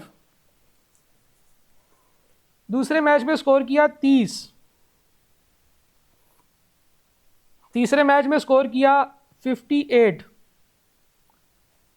चौथे मैच में स्कोर किया फॉर एग्जांपल 68 और पांचवें मैच में स्कोर किया इसने चलो 45 कर लेते हैं। अब इसकी डिस्पर्शन कैलकुलेट करते हैं, m माइनस एक्स नॉट। तो जनाबे वाला मिनिमम वैल्यू थी, मैक्सिमम वैल्यू थी 68, मिनिमम वैल्यू थी 30 और हमारे पास डिफरेंस कितना आया जी 38 का। अब देखें ज़रा, हम कहते हैं यार ये बंदा जो है इसके परफॉर्मेंस में सिर्फ 3 का फ़र्क है। इसने 5 दफ़ा खेला और हर दफ़ा सेम परफॉर्म किया, एक जैसा परफॉर्म किया। तो कंसिस्टेंसी जो होती है वो अच्छी होती है। कंसिस्टेंसी से हमारे पास अच्छे रिजल्ट्स आते हैं कि एक बैट्समैन है वो कंसिस्टेंटली सेम स्कोर करी जा रहा है, तो अच्छी बात है। और एक बैट्समैन है वो कभी कम स्कोर करता है, कभी ज़्यादा स्कोर करता है, उसकी वेरिएशन 38 है। तो अगर हम सिर्फ डाटा को भूल जाएं एक वक्त के लिए, हमारे पास एक बैट्समैन है वो जब भी बैटिंग करता है वो उस सेम जो है ना वो स्कोर करता है, उसमें वेरिएशन कम है। इसको कहते हैं कंसिस्टेंसी, कि डाटा बैट्समैन जो है वो कितना कंसिस्टेंट है। लेकिन दूसरी तरफ बैट्समैन जो है वो लेस कंसिस्टेंट है। हमें लग रहा है कि मिस्टर ए जो है वो ज़्यादा अच्छे बैट्समैन है, लेकिन जब आपने स्कोर्स की तरफ देखा तो आपके 14 तबक रोशन हुए। आपने कहा यार ये तो अच्छी बात नहीं है, मिस्टर बी ज़्यादा अच्छे रिजल्ट्स दे रहा है। इसका मतलब ये है कि जब हमें दो चीज़ों को आपस में कंपेयर करना है, जब हमने दो चीज़ों को आपस में कंपेयर करना है, तो ये एब्सोल्यूट मेजर ऑफ डिस्पर्शन जो है ये यूज़ नहीं करने, हमने रिलेटिव मेजर ऑफ डिस्पर्शन करने। हम सिर्फ एक काम ये करें कि इसका जो सबसे easy relative measure of dispersion है, कोएफिशिएंट ऑफ डिस्पर्शन, ये कैलकुलेट कर लें तो हमें सब पता चल जाएगा। अब देखो ज़रा ये क्या है जी, coefficient of dispersion maximum value minimum value divided by maximum value plus minimum value. ऊपर आएगा 3, नीचे आएगा 20 जमा 10, 20 जमा 17 37। तो कितना आंसर बनता है जी 3/37? 0.081। ठीक है जी। अच्छा अब ज़रा इधर चलते हैं, maximum value minus minimum value divided by maximum value plus minimum value. 38 divided by कितना?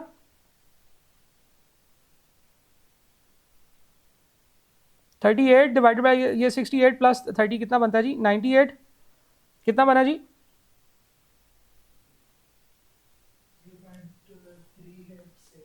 0.387। अब देखें ज़रा डिस्पर्शन किस में ज़्यादा है? इसमें डिस्पर्शन ज़्यादा है। अभी भी इसमें कंसिस्टेंसी कम है। जिसमें डिस्पर्शन ज़्यादा होती है उसमें कंसिस्टेंसी कम होती है। हम लोग ये कहेंगे कि यार ये भी चीज़ जो है ये हमारे लिए ज़्यादा बेहतर नहीं। अब हम कहते हैं कि दो डिफरेंट डाटा सेट्स को जब आपस में कंपेयर करना है तो हमें कोएफिशिएंट ऑफ वेरिएशन वाला फार्मूला लगाना चाहिए।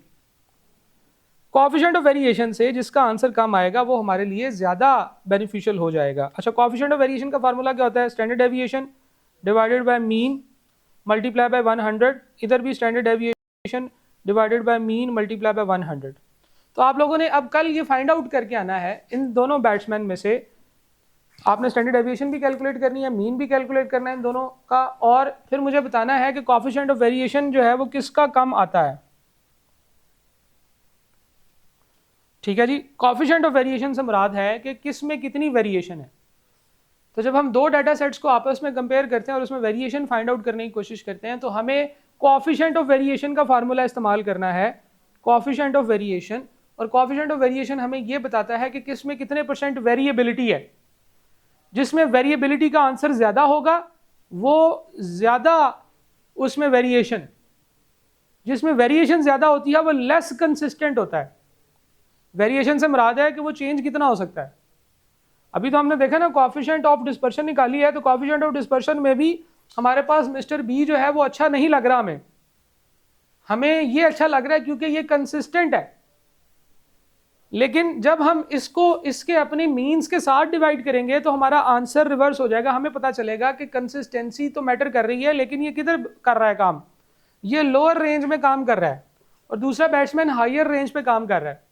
तो जब हम लोग कहते हैं ना कि ये बैट्समैन जो है ये कितने जो है वो अच्छा परफॉर्म कर पाएगा, उसके पास्ट के एक्सपीरियंसेस को सामने रखते हुए मैक्सिमम वैल्यू मिनिमम वैल्यू का डिफरेंस निकालते हैं और हम उसमें फिर ये आइडेंटिफाई कर लेते हैं कि इनमें से कौन सा जो बैट्समैन है वो ज़्यादा कंसिस्टेंट है। ठीक है जी। तो ये आपने करके आना है। कल हम यहाँ से आगे इसको चलेंगे। हम लोग जो है वो अब एक और बात करने लगे हैं, change of origin change of scale जो है वो कल करेंगे। जब हमारा डाटा बड़ा होता चला जाता है तो फिर क्या करेंगे हम? ये बड़ा इंटरेस्टिंग सवाल है। देखिए हमने कैलकुलेशंस करना शुरू की। फॉर एग्जांपल हमने जब स्टैंडर्ड डेविएशन की कैलकुलेशन शुरू की तो हमारे लिए बड़ी मुश्किल हो गई थी। 10 डाटा आइटम्स थे, 10 डाटा की वैल्यूज़ थी, हर एक का मीन से डिफरेंस निकालना था, फिर उसका स्क्वायर निकालना था, फिर उसको जमा करना था। तो जैसे जैसे आपका डाटा बड़ा होता चला जाता है, आप बड़ा सैंपल लेते जाते हैं, आपके लिए कैलकुलेशंस करना मुश्किल होता चला जाता है। फॉर एग्जांपल आपने कैलकुलेट करना था मैक्सिमम वैल्यू मिनिमम वैल्यू, तो इजीली पता चल जाएंगे जब आपने डाटा को सॉर्ट करना है। लेकिन 10 वैल्यूज आपके पास हो, उनको सॉर्ट करना आसान होता है। अगर आपके पास 100 वैल्यूज हो तो उनको सॉर्ट कैसे करेंगे? पहले सारी 100 वैल्यूज को जो है ना वो आप एक दफ़ा देखते हैं, उनमें से मिनिमम वैल्यू कौन सी है वो लिखते हैं, फिर उससे बड़ी वाली सारी वैल्यूज देखकर कट करते हैं, फिर उससे बड़ी वाली वैल्यू सारी देखकर कट करते हैं। जो बच्चे कंप्यूटर प्रोग्रामिंग करते हैं, कंप्यूटर प्रोग्रामिंग के अंदर पूरा एक 6 महीने का उनका एक कोर्स होता है जिसमें उनको सॉर्टिंग एल्गोरिथम्स सिखाए जाते हैं कि चीज़ों को सॉर्ट कैसे करना है। कंप्यूटर को नहीं समझ आती चीज़ों को सॉर्ट कैसे करना है, तो उसके लिए बड़ा मुश्किल होता है ये चीज़ आइडेंटिफाई करना। तो सॉर्टिंग एल्गोरिथम्स बहुत ज़्यादा हैं जो आइडेंटिफाई किए गए हैं। डाटा को सॉर्ट करना जब वो बड़ा हो जाता है बहुत मुश्किल हो जाता है। फिर मीन कैलकुलेट करना, सारी वैल्यूज़ को जमा करो, नंबर ऑफ वैल्यूज़ पर डिवाइड करो। इट इज़ डिफिकल्ट जब बड़ा डाटा सेट आ जाता है। 500 वैल्यूज़ का डाटा आ गया, क्या करेंगे? 500 वैल्यूज जमा करेंगे। आपका कैलकुलेटर जो है वो 100 डिजिट एंटर करने के बाद जवाब दे जाता है। जब आप उसमें जमा करते जाएंगे ना, 3-3 अमाउंट्स वाली जब आप डिजिट ऐड करेंगे उसके साथ प्लस का साइन, तो वो 4 डिजिट उसमें एंटर हो गए हैं, समझे। उसके बाद आप टोटल 25 नंबर ही जमा करेंगे कि आपका कैलकुलेटर जवाब दे जाएगा। वो कहेगा यार मजीद एंट्री नहीं है, यहाँ तक अपनी डाटा कंप्लीट करो, जमा करो, उसका आंसर लिखो, फिर अगले 25 को जमा करना, फिर उसका आंसर लिखना, फिर अगले 25 को जमा करना। तो 500 वैल्यूज़ को जमा करना भी मसला होता है। फिर जमा करते हुए कोई एक वैल्यू में एरर आ जाए तो वो भी पंगा हो जाता है। तो जैसे जैसे डाटा सेट बड़ा होता चला जाता है हमारे लिए कैलकुलेशंस करना बहुत मुश्किल हो जाता है। 5000 बच्चों का डाटा हमने ले लिया और उनको जमा करना है और फिर उसको नंबर ऑफ वैल्यूज पे डिवाइड करना है। It is very difficult. और खास तौर पे अगर आपसे कोई कह दे कि भाई ज्योमेट्रिक मीन कैलकुलेट कर लो, तो आपका कैलकुलेटर तो इस 10 नंबरों की ज्योमेट्रिक मीन नहीं कैलकुलेट कर सका, है ना। अच्छा, फिर ये भी नहीं होता, ये भी कैलकुलेटर से नहीं हो रहा था, तो ये मैंने अपने मोबाइल पे वो जो साइंटिफिक कैलकुलेटर था उससे किया था, क्योंकि उसकी लिमिट्स नहीं होती ना, उसके पास प्रोसेसिंग कैपेसिटी उतनी होती है जितनी मोबाइल की है। तो मोबाइल है, तो कल भी जवाब दे दिया था, सिर्फ 10 वैल्यूज़ थी। इन 10 वैल्यूज़ के अंदर अगर वैल्यूज़ बड़ी हो या कोई और प्रॉब्लम हो तो फिर आप गए काम से। तो स्टैट्स वालों को भी इसी तरह की प्रॉब्लम्स का सामना करना पड़ता है। डाटा बड़ा हो जाता है, जब डाटा बड़ा होगा हम 10 वैल्यूज़ पे तो कभी भी रिजल्ट नहीं निकालते, हम हमेशा बहुत ज़्यादा वैल्यूज़ को कंसिडर करते हैं अपने स्टैटिस्टिकल एनालिसिस के लिए। तो हमें फिर कुछ ऐसी टेक्निक्स इस्तेमाल करनी पड़ेंगी जिससे कि ज़्यादा नंबर ऑफ वैल्यूज़ के ऊपर जो हम काम करते हैं वो हमारा ईजी हो जाए। ये ऐसे ही है जैसे हमने एनवीटी का फार्मूला बनाया था। एनवीटी का फार्मूला क्या होता है? बेसिकली वो कंपाउंड इंटरेस्ट के फार्मूले को ही 10-15 दफ़ा अप्लाई करने की बजाय हम एनवीटी का फार्मूला एक दफ़ा ही अप्लाई कर देते हैं और उसमें सारी इटरेशंस लिख देते हैं कि इतनी दफ़ा इसने इस्तेमाल होना है, तो वो हम सारा लिख देते हैं। हमने बात की थी ना जब हमने फाइनेंस पढ़ा था, तो मैंने आपको कहा था कि इन सारी पेमेंट्स को अलग अलग कंपाउंड इंटरेस्ट के फार्मूले से करें तो भी आंसर आ जाता है। लेकिन फर्ज करें कि अगर आपने 5 सालों की पेमेंट्स की कैलकुलेशन करनी है और वो हर साल आप 12 पे कैलकुलेशंस करते हैं, तो 60 कैलकुलेशन हैं जो आपने कैलकुलेट करनी, तो ठाकुर तो गया काम से। ठीक है, तो प्रॉब्लम ये है कि जब आपके डाटा में वेरिएबिलिटी बढ़ती चली जाती है, डाटा में चेंजेस बढ़ती चली जाती हैं, तो फिर हमें कुछ शॉर्टकट मेथड्स लगाने पड़ते हैं।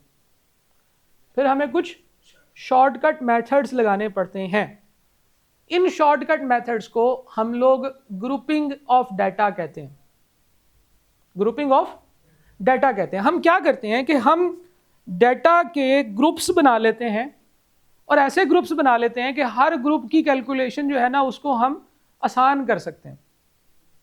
ठीक है जी, बजाय इसके कि हम लोग ये 500 वैल्यूज़ का डाटा आपके पास यहाँ पे नज़र आ रहा है, 100 वैल्यूज़ है सिर्फ, इन सारी वैल्यूज़ को जमा करना, इसको जमा करने की बजाय हम इनको सॉर्ट करके इनके कुछ ग्रुप्स बना लेते हैं और फिर उन ग्रुप्स के ऊपर कैलकुलेशंस कर लेते हैं। सही है जी। तो इस तरह के डाटा के लिए जब हमारे पास वेरिएबिलिटी बढ़ती चली जाती है, हम कुछ और तरीके से इसकी जो है ना प्रेजेंटेशन करते हैं। Age of students in QM class, अगर हमारे पास डाटा ऑब्जर्वेशंस है 30 और यूनिक वैल्यूज है 8, अब इन दोनों चीज़ों पे डिपेंड करेगा कि आपके पास ऑब्जर्वेशंस कितनी है और यूनिक वैल्यूज कितनी।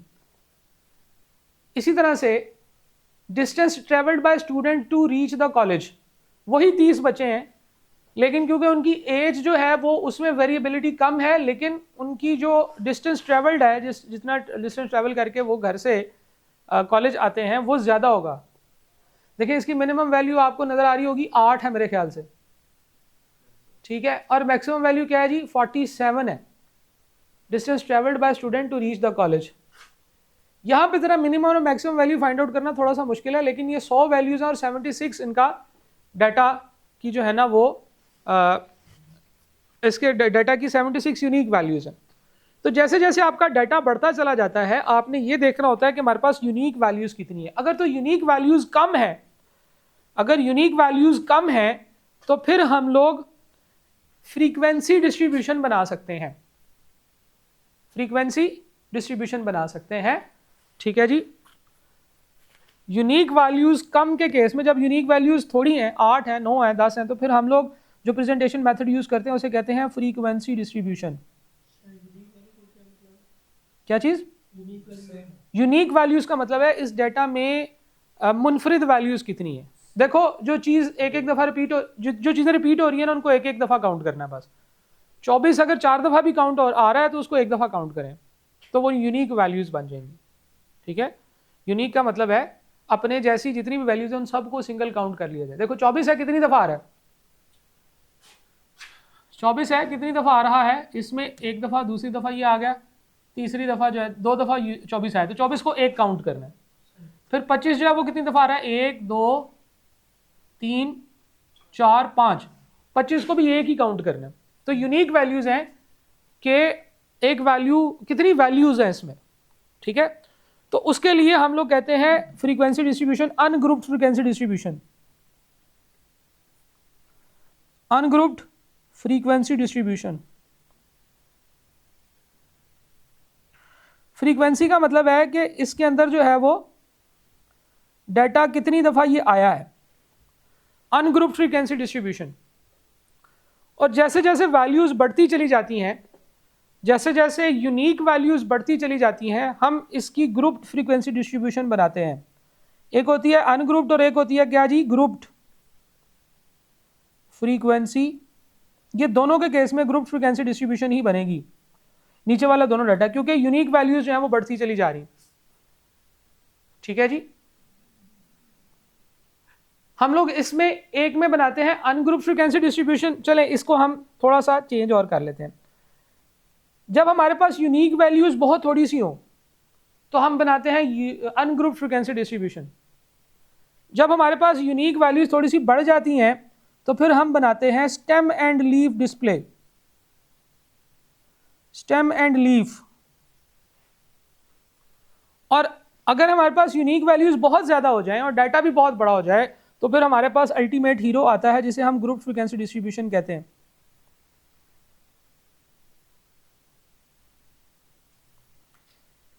ठीक है जी, ग्रुप फ्रीक्वेंसी डिस्ट्रीब्यूशन कहते हैं। अभी 15 मिनट तकरीबन क्लास चलेगी, आप बहुत बोर हो गए हो मुझे लग रहा है, तो अगर आप बाहर जाना चाहते हो तो आप जा सकते हो, कोई मसला नहीं है, ठीक है। नॉर्मली क्लास में बच्चे बोर हो जाते हैं रिवीजन क्लासेस में, क्योंकि ये चीज़ उन्होंने पहले से पढ़ी होती है ना, तो इसलिए जो है ना वो समझ नहीं, वो होता है एक आध नंबर से बंदा रह जाए तो बिल्कुल जीरो तो नहीं ना होता। हाँ हाँ बिल्कुल बिल्कुल पढ़े।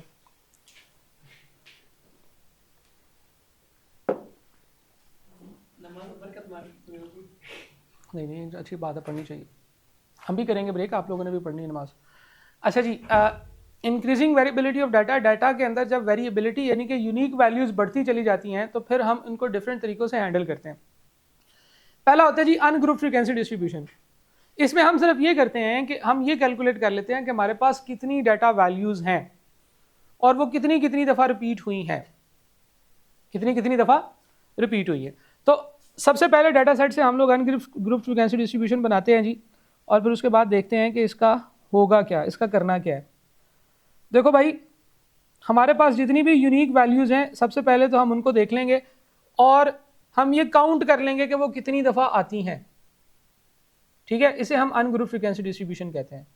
अनग्रुप्ड का मतलब क्या है, इसमें ग्रुपिंग कोई नहीं करनी, हमने एक एक वैल्यू लिखनी है। फ्रीक्वेंसी का क्या मतलब है कि वो कितनी दफ़ा डाटा में रिपीट हुई हैं, और डिस्ट्रीब्यूशन से मुराद है एक टेबल। डिस्ट्रीब्यूशन से मतलब क्या है, एक टेबल है जिसमें हम लोग वो तमाम आइटम्स लिखेंगे जो कि रिपीट हो रही हैं और ये भी देखेंगे कितनी दफ़ा रिपीट हो रही है। टोटल 8 वैल्यूज़ है ना, ठीक है। मिनिमम वैल्यू इसमें क्या है जी, मिनिमम वैल्यू 19, फिर 18, सारे डाटा सेट में मिनिमम वैल्यू लगी है मुझे 18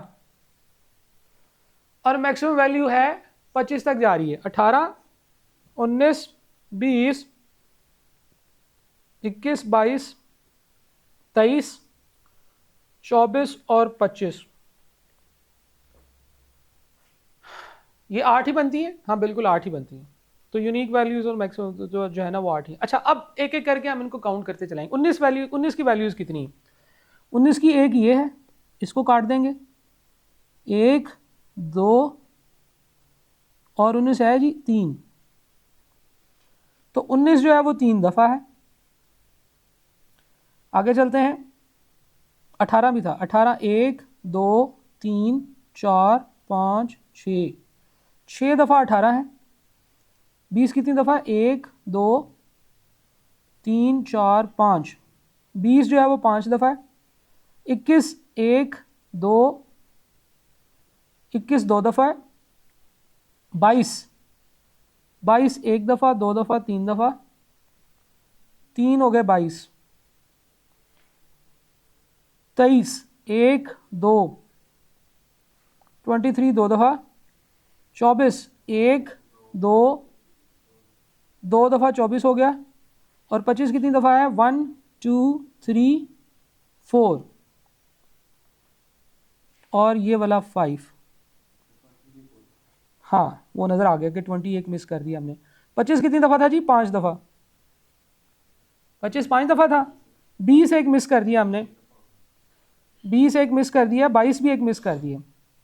तो 20 में 1 प्लस कर देंगे और एक 22 भी मिस किया है तो 22 में +1 कर देंगे। तो टोटल जो है वो हमारा इनकी फ्रीक्वेंसी जो है वो इस तरह से हो गई। 20 कितना? 6 दफ़ा, 22 कितना? 4 दफ़ा। टोटल जमा करें 30 बनता है कि नहीं? क्योंकि 30 वैल्यूज़ थी ना जिनको जमा किया था हमने, जिनको काउंट किया वो 30 वैल्यूज़ हैं।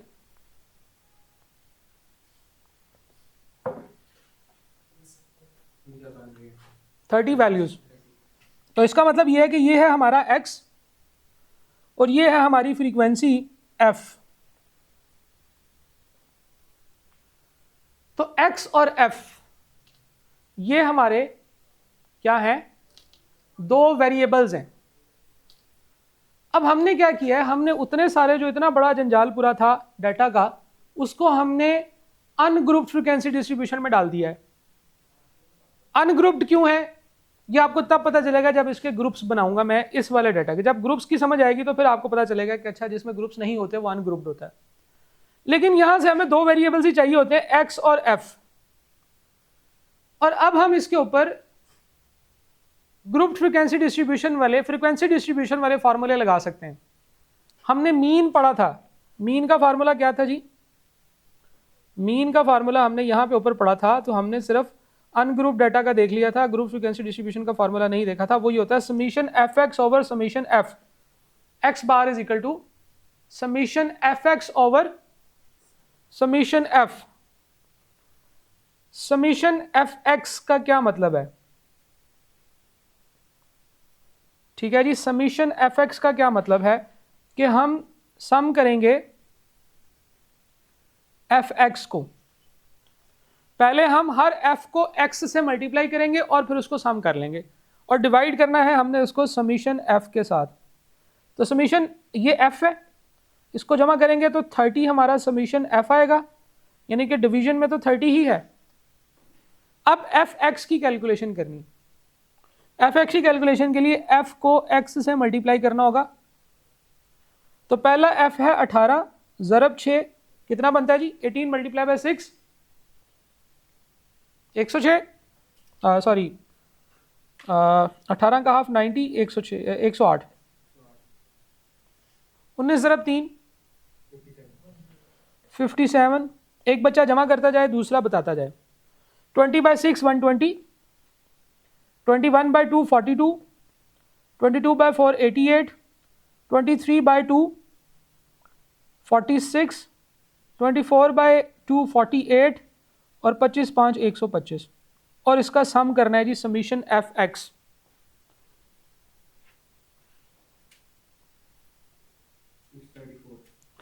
$634। तो 634 हम ऊपर लिखेंगे, डिवाइडेड बाय 30 करेंगे, डिवाइडेड बाय 30 करेंगे, कितना आंसर आएगा? 21.13।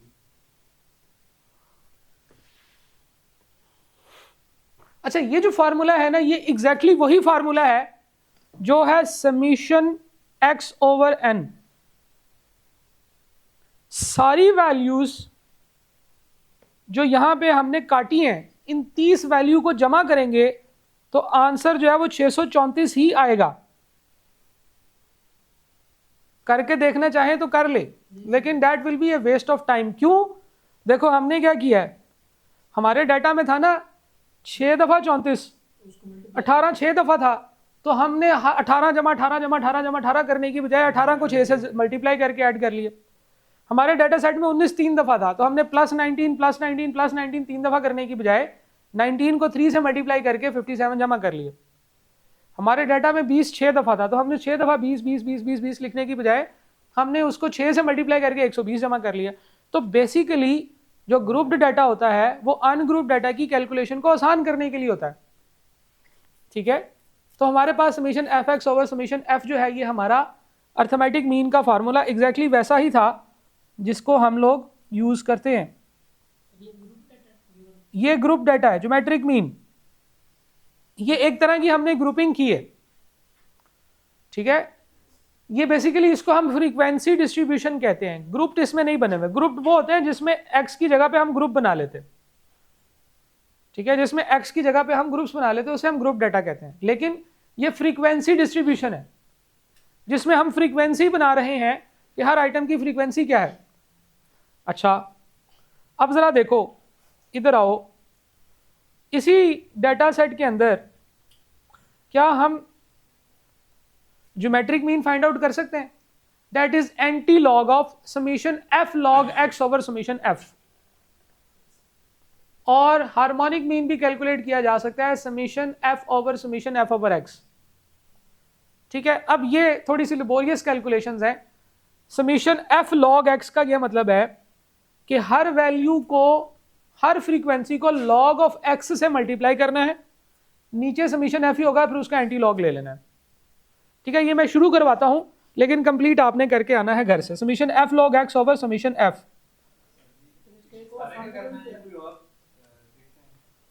तो एक मिनट, एक एक करके, क्या पूछ रहे हो आप?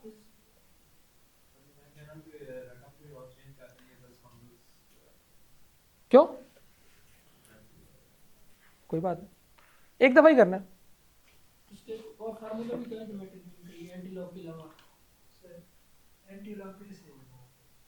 वो लॉग को वो 10 minus 10 raise to power minus में होता है, सिर्फ लॉग करके।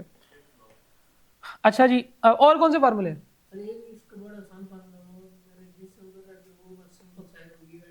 वो वाला लगा लो।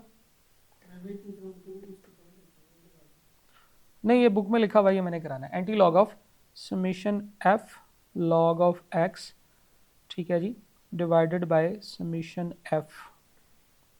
इसका आपने एंटी लॉग लेना है। एफ लॉग ऑफ एक्स, पहले तो आप एक्स का लॉग निकालें और इसको जो है वो आप मल्टीप्लाई कर लें एफ के साथ। तो भैया लॉग ऑफ एक्स क्या होगा? 18 का लॉग क्या होगा? 18 का लॉग क्या होगा? 1.25।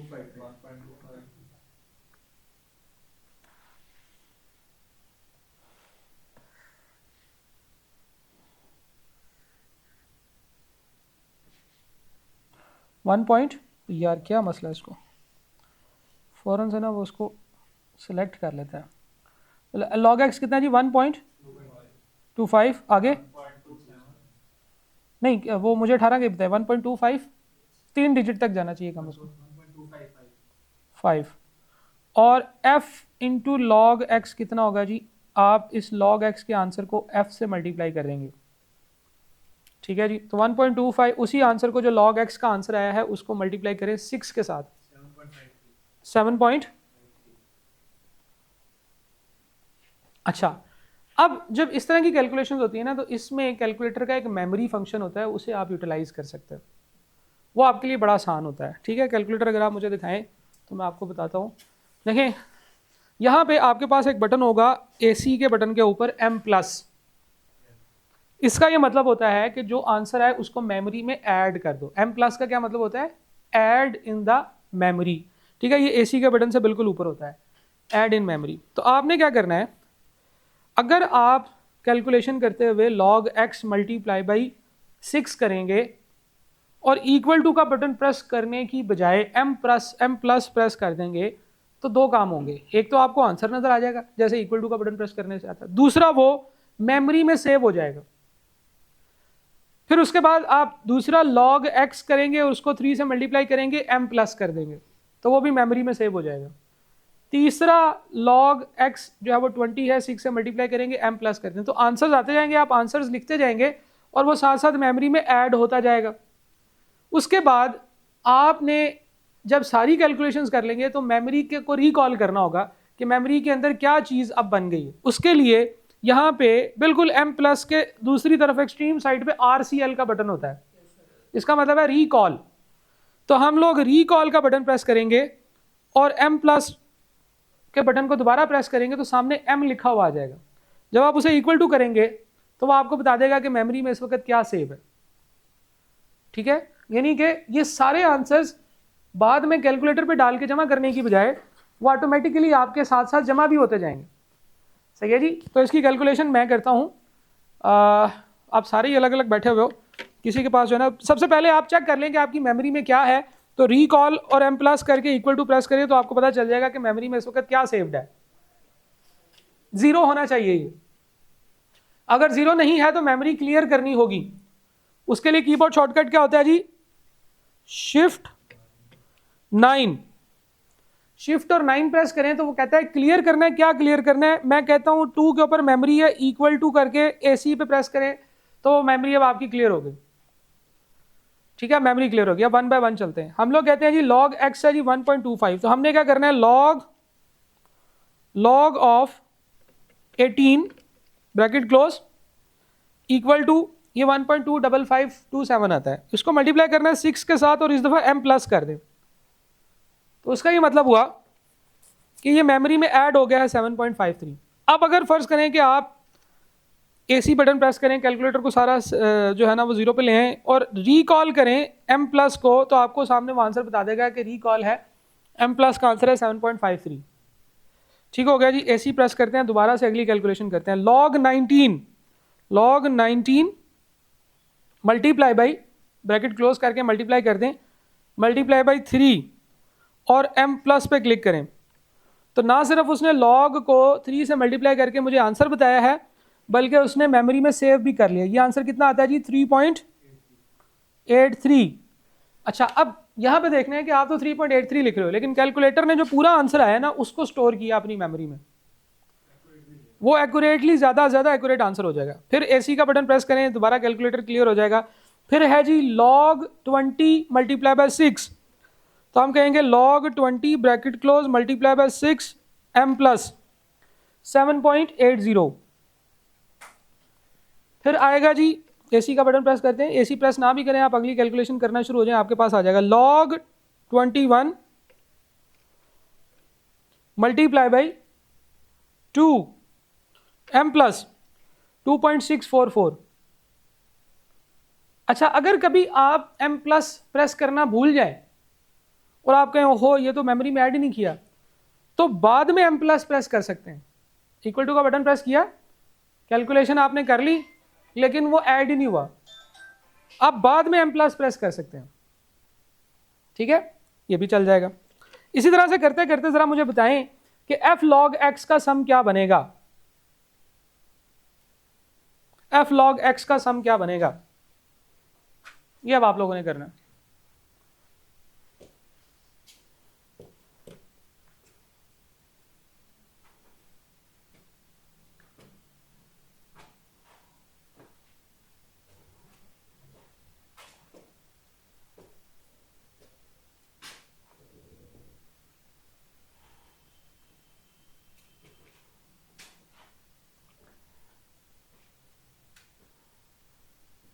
सर इक्वल के जैसे करना था।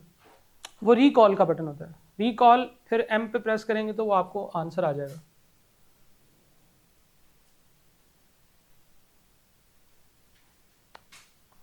रिकॉल एम प्लस ये नहीं है।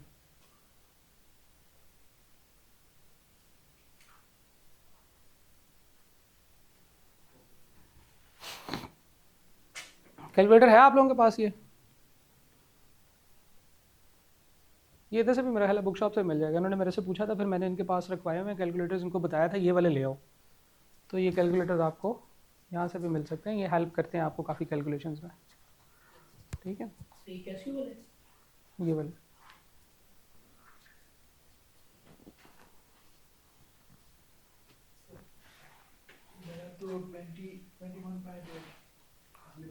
तो 21.804 आया जी।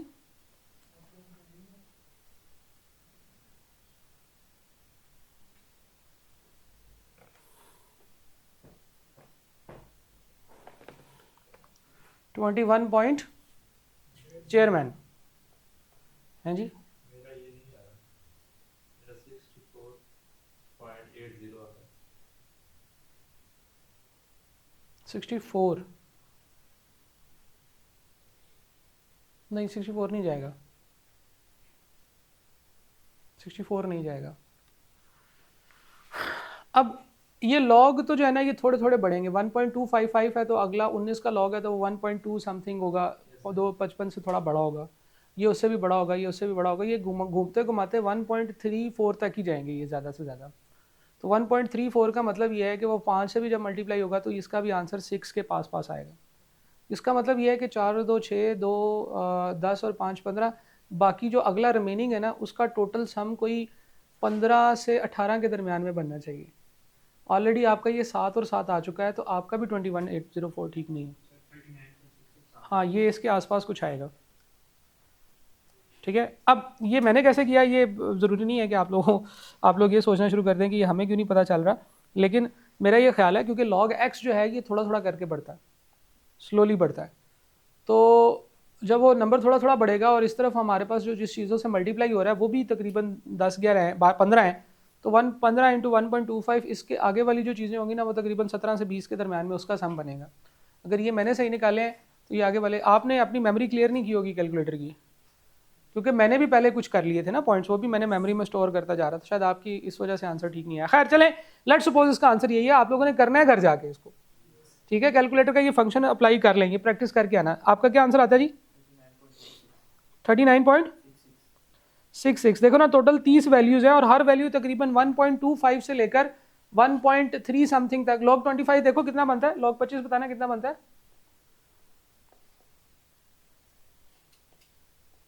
1.39। हाँ, तो ये 1.25 से 1.39 तक की वैल्यू से मल्टीप्लाई होंगे 30 नंबर्स। तो जब ये 30 नंबर्स मल्टीप्लाई होते हैं तो ये तकरीबन 39 के आसपास ही जाएंगे।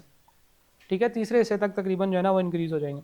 खैर, ये 39.66 के आसपास होगा, सारे लोगों ने करना है, ये भी गलत हो सकता है, आप लोग चेक कर लीजिएगा। हमारे पास जो फार्मूला है वो है जी antilog of summation f log x which is 39.66 divided by summation f which is 30, और आपने इसका एंटी लॉग लेना है। तो एंटी लॉग जब आप शिफ्ट और लॉग का बटन प्रेस करेंगे तो वो कहेगा एंटी लॉग, वो 10 रेज़ टू पावर समथिंग करके ना दिखाना शुरू कर देगा। और वैल्यू आपने लिखनी है 39.66 डिवाइडेड बाय 30 ब्रैकेट में, तो आपके पास आंसर कितना आएगा जी? 20.98। देखो, अर्थमेटिक मीन से थोड़ा सा कम है। यही बात हमने की थी ना कि अर्थमेटिक मीन और ज्योमेट्रिक मीन का जो रिलेशन है वो यही होता है। अब इसी अनग्रुप्ड फ्रीक्वेंसी डिस्ट्रीब्यूशन के अंदर कैलकुलेशन करने का जो फार्मूले हैं वो सारे आप लोगों के पास यहाँ पे मौजूद हैं। हार्मोनिक मीन का फार्मूला ये है summation F divided by summation F over x, ये भी आप कैलकुलेट कर सकते हो। इसके बाद जो है वो ये जो है f m minus f one divided by f m minus f one into h वगैरह, ये भी फार्मूले अप्लाई होते हैं, ये कल देखेंगे ये अनग्रुप फ्रीक्वेंसी डिस्ट्रीब्यूशन में कैसे अप्लाई होते हैं। और फिर उसके बाद हम लोग ग्रुप फ्रीक्वेंसी डिस्ट्रीब्यूशंस की तरफ भी चलेंगे कि इनकी कैलकुलेशन जो है हम किस तरह से कर सकते हैं। ठीक है जी, so this concludes the lecture for today. इंशाल्लाह कल हम यहाँ से आगे कंटिन्यू करेंगे। मैंने पहले बताया था कि ये चैप्टर 2 बड़े हैं लेकिन इसमें चीज़ें आसान हैं। फाइनेंस के अंदर क्या था, उसमें 4 फार्मूले थे और वही फार्मूले जो थे वो ही हर जगह इस्तेमाल होते थे। यहाँ पे चीज़ें ज़रा ज़्यादा हैं लेकिन आसान है। ठीक है जी, चले जी, थैंक यू।